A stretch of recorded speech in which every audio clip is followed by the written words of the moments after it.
The Cookbook Murders. A Raven, Dark Blade, Mystery. Chapter 2. The Main Course of Death. 3 days had passed since Bruno Brulee had been turned into a human dessert, which was 3 days longer than any dessert should last, human or otherwise. The morning sun struggled through Crimson City's clouds like a pasta maker, pushing dough through the wrong setting, technically functioning, but clearly not right. Detective Raven Darkblade stood in his office on the 47th floor of the 12-story police building, a geographical impossibility he'd never questioned. He was currently 5 feet 10 inches with investigative determination, staring at a map of Crimson City, where he'd marked all the restaurants with red pins, except the pins were actually yellow, because he'd grabbed the wrong box. Darkblade!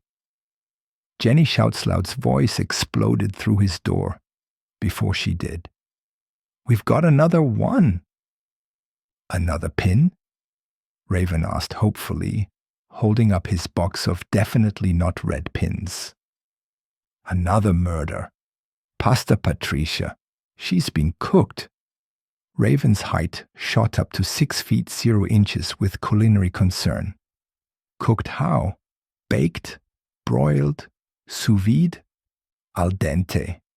This made no sense, which in Raven's experience meant it made perfect sense for a murder. Patricia's Pasta Palace sat 14 blocks from Chez Brulee, or 12 blocks if you took the shortcut through the alley that everyone took, but nobody admitted to taking. The restaurant's neon sign flickered between open and omen, which seemed prophetic now in the way that things seem prophetic after they've already happened. Pasta Patricia lay in her kitchen, somehow firm yet tender, covered in what appeared to be exactly 14 ounces of marinara sauce. Not 13, not 15, but exactly 14, though nobody had measured this except the killer, presumably. "She's been boiled," Dr. Stethoscope announced, then corrected himself. "No, wait. Simmered. Actually, I'm not entirely sure how one makes a human al dente." 8 to 10 minutes in salted water, Raven said automatically, then realized what he'd said. His height dropped to 5 feet 8 inches with self-conscious spaghetti thoughts. Oregano Olson, Patricia's neighbor who ran the spice shop next door, sat on a crate of tomatoes, which seemed thematically appropriate, but practically uncomfortable. He was the kind of man who looked like he smelled of herbs, even when he didn't, which he did. "I found her when I came to borrow some basil," Oregano explained, his voice seasoned with shock. The door was open, which was strange because Patricia always locked up. She was paranoid about someone stealing her secret sauce recipe. Secret sauce? Raven's height climbed to 5 feet 11 inches with suspicious sauce thoughts. How secret? So secret she never wrote it down. Kept it all in her head. Fat lot of good that did her. "Someone must have wanted that recipe," Jenny shouted, even though everyone had already thought of this. "But why kill her in the style of her own cooking?" Raven mused, walking past the cookbook, open to Patricia's famous Pasta Perfect recipe without noticing it. Unless, he paused dramatically, his height reaching 6 feet 1 inch with theoretical altitude. "Unless what?" Dr. Stethoscope asked, genuinely curious, despite having worked with Raven for 3 years, or possibly 5, depending on which filing system you believed. "Unless the killer is murdering chefs in order of their restaurant ratings," Raven announced triumphantly. Bruno had 4 stars. Patricia had... How many stars did Patricia have? 2, Oregano said. Raven's height deflated to 5 feet 9 inches. Oh, that doesn't work at all. Maybe it's reverse ratings, Jenny suggested at maximum volume. Or maybe, Raven said, his height climbing again to 6 feet 0 inches with renewed confidence. It's not about ratings at all. Maybe it's about cuisine types. French, then Italian. Who serves Chinese food? Before anyone could point out the several flaws in this theory, Raven's phone rang. The ringtone was the theme from a cooking show he'd never watched but had accidentally downloaded. Darkblade here, he answered. Then listened, his height gradually sinking to 5 feet 7 inches with horrified shrinkage. Another one? But I haven't even wrongly accused anyone for this murder yet. Gordon Grease's greasy spoon occupied the corner of 5th and Maple. Or possibly Maple and 5th, depending on which direction you approached from. The diner was the kind of place that served breakfast all day and dinner never. A philosophical stance that Gordon had maintained for 15 years until today, when he'd been maintained at exactly 375 degrees.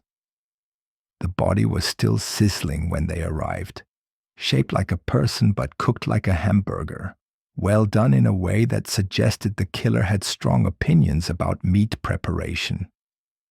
"This is impossible, Doctor," Stethoscope said, staring at the Gordon-shaped grease fire that had somehow left everything else untouched. "Fire doesn't work like this. Fire spreads. It doesn't just stay person-shaped." "Unless it's murder fire," Jenny shouted, which wasn't helpful but was definitely loud. Patty Pancake, Gordon's wife and business partner, stood in the corner holding a fire extinguisher she'd clearly used too late. She was the kind of woman who looked like she'd been crying, even when she hadn't been, which she had been. "I just went to get more napkins from the storage room," Patty sobbed, her tears falling like drops of batter on a hot griddle, briefly dramatic, then gone. "I was gone maybe 5 minutes, and when I came back, Gordon was fried," Raven supplied helpfully, his height at 5 feet 9 inches with sympathetic but inappropriate accuracy. "I was going to say dead," Patty wailed. "That too," Raven agreed. He pulled out his notepad, which was actually a napkin, and began writing notes that would later be illegible due to grease stains. Did Gordon have any enemies?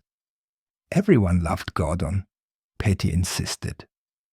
Except for the people who didn't, but that was just because he refused to cook eggs over easy.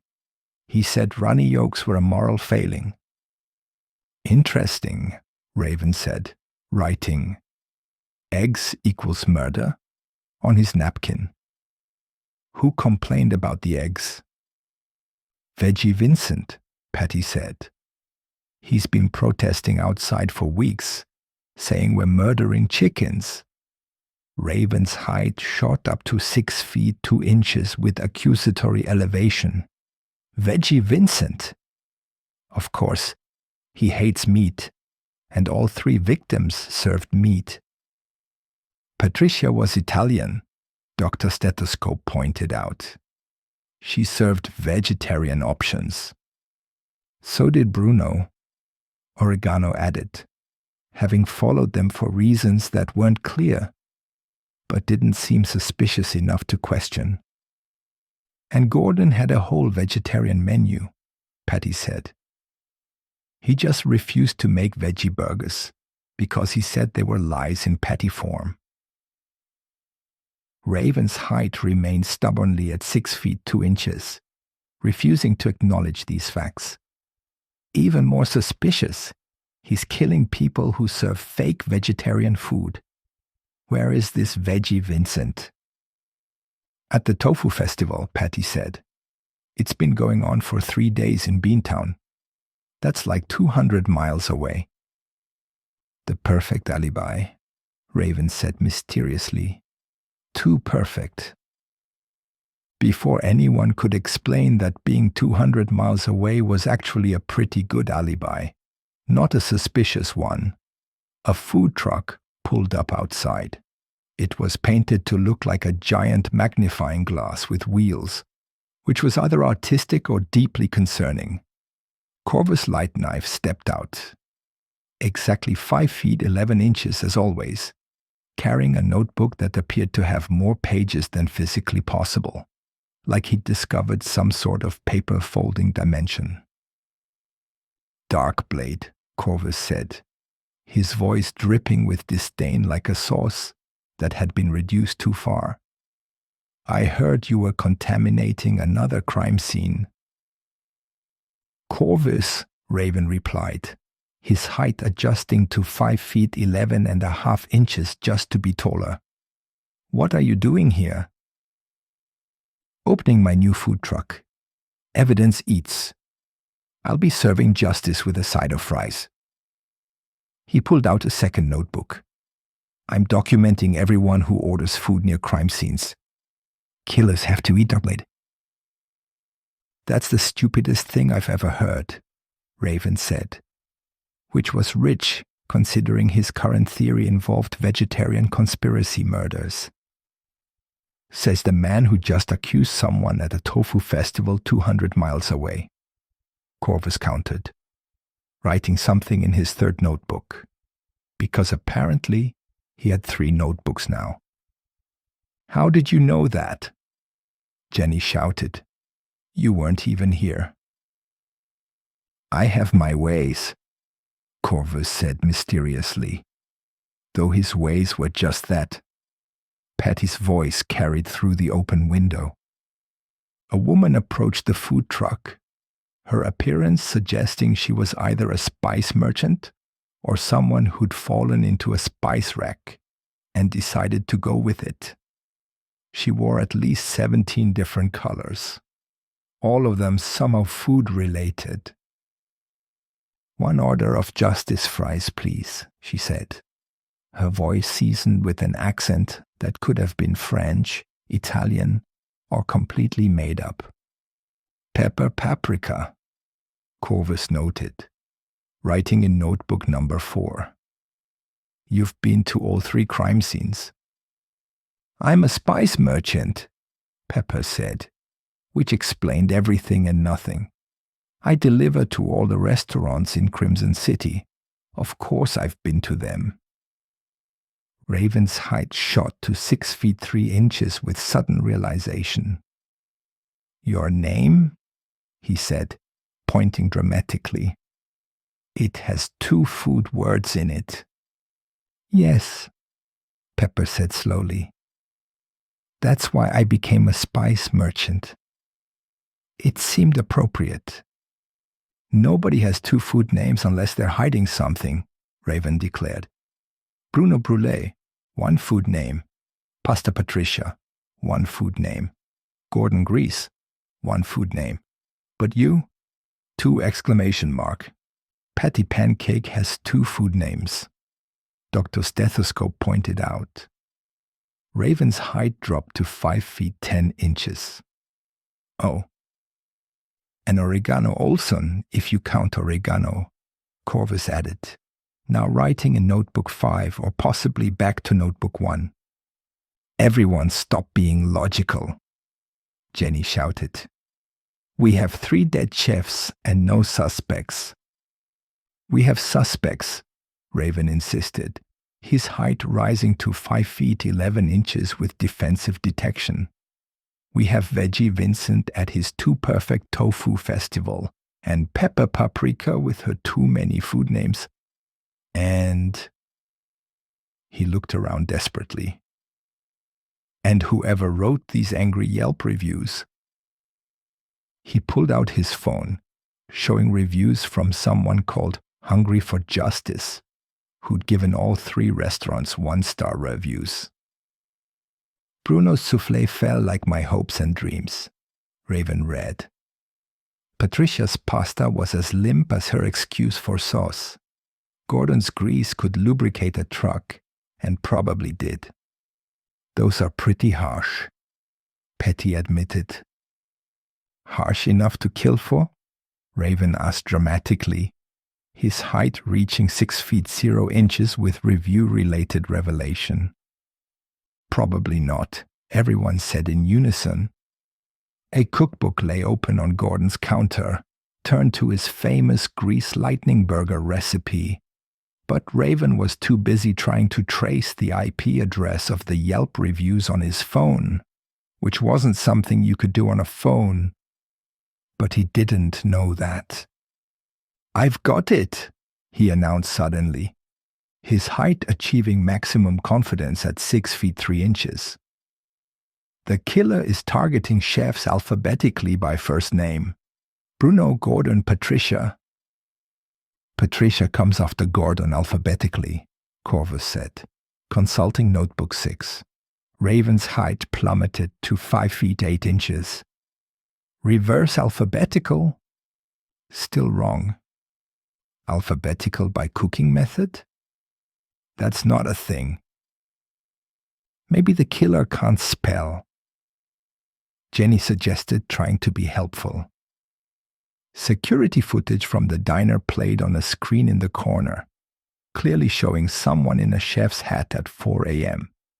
But everyone was too busy watching Raven try to arrange the victims' names in some sort of pattern that made sense, which was like trying to make a soufflé without eggs. Theoretically possible, but practically doomed. "Wait," Raven said, his height stabilizing at 5 feet 10 inches with a thought that was almost correct. All 3 victims just published cookbooks. What if someone's killing cookbook authors? This was actually close to the truth. But like a horseshoe that's close to the stake, close doesn't count in murder investigations, unless you're Raven Darkblade, in which case it's usually close enough. Lots of chefs publish cookbooks, Pepper Paprika said. It's basically required these days. I published one called 50 Shades of Paprika. Everyone turned to stare at her. It's about different types of paprika, she explained quickly. Smoked, sweet, hot. Get your minds out of the gutter. Corvus wrote something in Notebook 7, or possibly a completely new notebook he'd produced from thin air. We need to warn the other cookbook authors, Raven declared, his height rising to 6 feet 1 inch with protective purpose. Everyone who's published a cookbook in the last... How long ago did they publish? All within the last month, Oregano supplied helpfully. Everyone who's published a cookbook in the last month is in danger, Raven announced. We need to put them all in protective custody. That's like 40 people, Jenny shouted.